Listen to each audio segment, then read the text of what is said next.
Right now, we're beginning the karmic return on the Stargate cycle of 22,326 BC, when we were invaded by the Wisadek races and the Nibiruan races, and the Iani were massacred. It was called the Iani Massacre. Happened in Lemuria, and Lemuria and Atlantis were concurrent with each other. There was an Atlantean invasion, but they took the Lemurian islands as well. Now we have a choice again. We can use what we know to change that overlay that's coming, or the underlay that's coming up. It's coming up through our mass radial body and through the planetary grid, so it's coming. What we're learning now is how to take charge of it in a loving way, but in an intelligent way. It isn't intelligent anymore with the drama that we're in to surrender your power to channel. I'm not against channels, but however, do you know that when you're channeling, something else is merging with your DNA template and your shields? The only thing that can channel through you that will not cause harm to your shields is your own soul, oversoul, avatar, rishi, or ascendant master level. Anybody else has a different mathematical coding, and as soon as they come into your body, they change the mathematical coding in your template. Now, even if they're nice, and somebody out there wants to channel through you in contact, you have to be crazy or unaware to let them do that.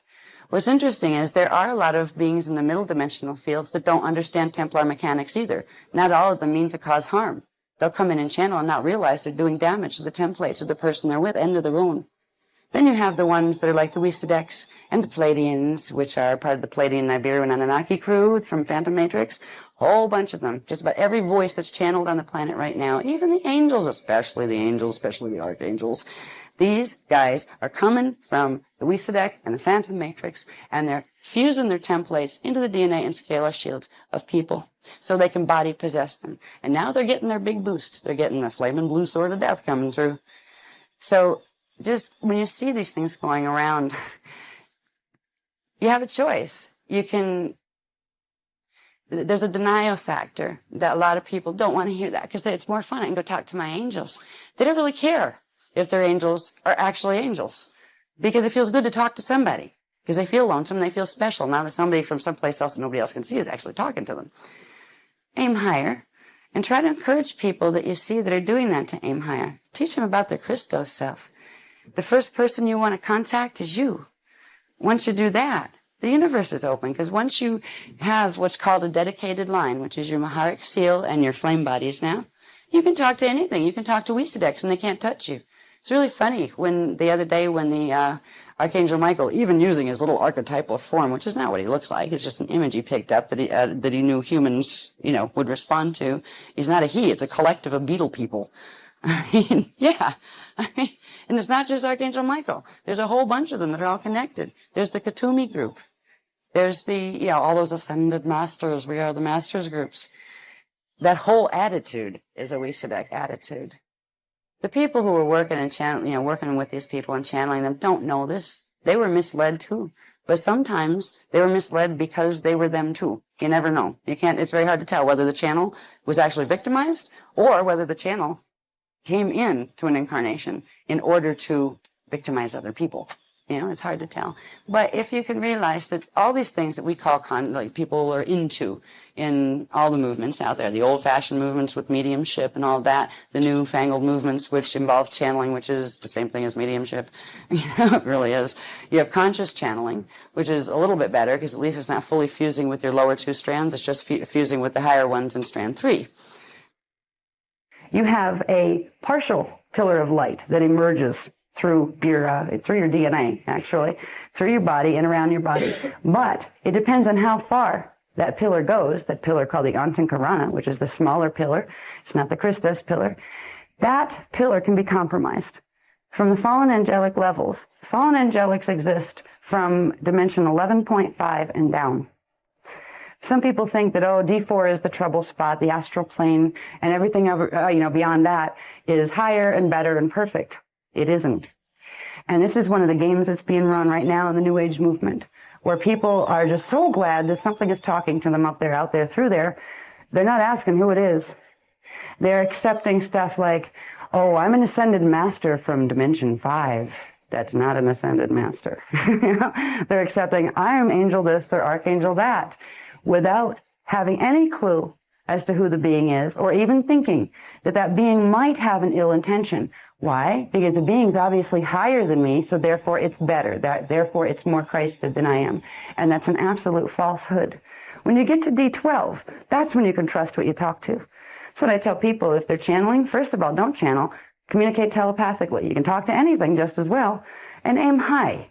Don't talk to the confused guys in the middle dimensional fields. Talk to beings D12 and higher, starting with your own self that's there. Now, people that have gotten involved with channeling, it's like channeling is one of the best ways to get possessed that you could ever imagine, And we were seduced into that in the New Age movement. And so it was so smooth the way it was done. This was an Anunnaki trick, okay? Fallen angelic Anunnaki races did this very, very well. They taught us how wonderful it was to finally have somebody out there through there talking to us that we didn't even ask who it was. We didn't care. At least somebody was talking to us. At least there was somebody's out there. We're not alone down here. And then they tell us wonderful things like things about Christ consciousness that we really, really wanted to find out about because we had a resonance to that. And they could lead us like little babies, lead us through the channeling movement without telling us anything about the fact that what they were doing is biofield attachment and keeping us amused and distracted over here. Oh, yes, here's how you manifest what you want here. Excuse me while I plug myself into your kundalini and sap your life force, this kind of thing. They didn't tell you about that part of it. You don't need to be a channel. There's a lot of channels that walk around. I'm a channel. It's like, impress me. Yeah. We're all channels, hate to tell you. Okay? Everybody here channels frequency and energy. The thing is, what they mean by I'm a channel means I'm talking to somebody important that's above and beyond this reality field. This is the attitude that tends to go with the channeling thing, where I'm talking to somebody more important, so therefore I have more knowledge. So you need to listen to me. It's like a power play. Some of them are sweet about it. Others are really arrogant and obnoxious about it. What they don't realize is they're confessing their own level of lack of development. You don't need to have somebody else come and talk through your mouth when you know how to speak through your own. You don't need somebody to say, hi, I'm an angel, I'll tune every once in a while and fix things for you, when you're a Christos being and you know how to be your own angelic force, because you can access even more information than the angels have, because angels are D6 consciousness. You have a level of D6 consciousness. Archangels, they're into the oversoul realm. You have oversouls. These are still baby realms. These are the guys that people are listening to in the New Age movement. Hi, I'm Archangel so-and-so. Hi, I'm Angel so-and-so. Aren't I sweet and pretty? I'll talk to you nice and I'll tell you all sorts of wonderful things you want to hear. So you'll follow me blindly and do what I ask you to do and not worry about taking responsibility for yourself. We have been seduced in this culture. There's two things happening, seduction and terror. When you deal with draconian matrix teachings, you usually get terror. They just teach you God's going to hate you and flatten your world if you don't follow A, B, C, and D, period, and you have to talk to the priest on a regular basis because he's your link to God. Traditional stuff is built on that. The seduction is even harder to spot because it's telling us everything we want to hear. Yes, we can be free. Yes, we can be Christos. Yes, we can talk to things that are higher than here. We even have parts of ourselves higher than here. Nothing like getting half ascension teachings given to you when you've had none. Half looks really good when you didn't have any to start with. We don't need either of those things as Christos beings, because we come to realize that any information that's up there and out there that any of those guys can access, we can access too, but in the most perfectly personal way. You might not get verbal translation. You might not have your Christos self-level talk to you verbally. You may get it in direct cognition where you suddenly just know. What do I do with this? I don't know. Get out of your own way. Go do something relaxing. Look out at the snow and how pretty it is. And then tune back in and say, what do I feel about this?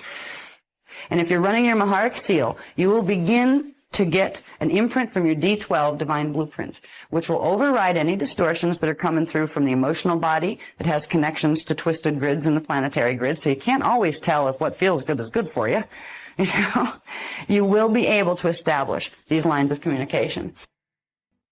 These frequencies that are being from black hole systems are being balanced. You know, science now, we get TV and radio and stuff here, right? Why?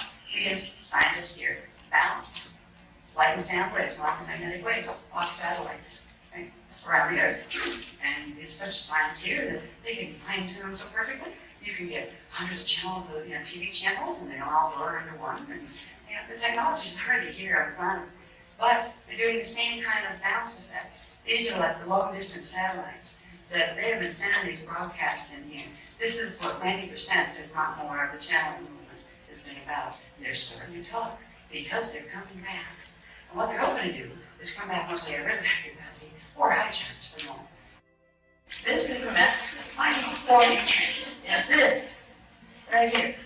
The clarion call in the nitrate, and they're the last parts that are locked in. And of course, the king of the road over here, the cryo-magnetic master. Anybody has heard this material, I remember I picked it up once. I didn't read much of it. It was in a bookstore.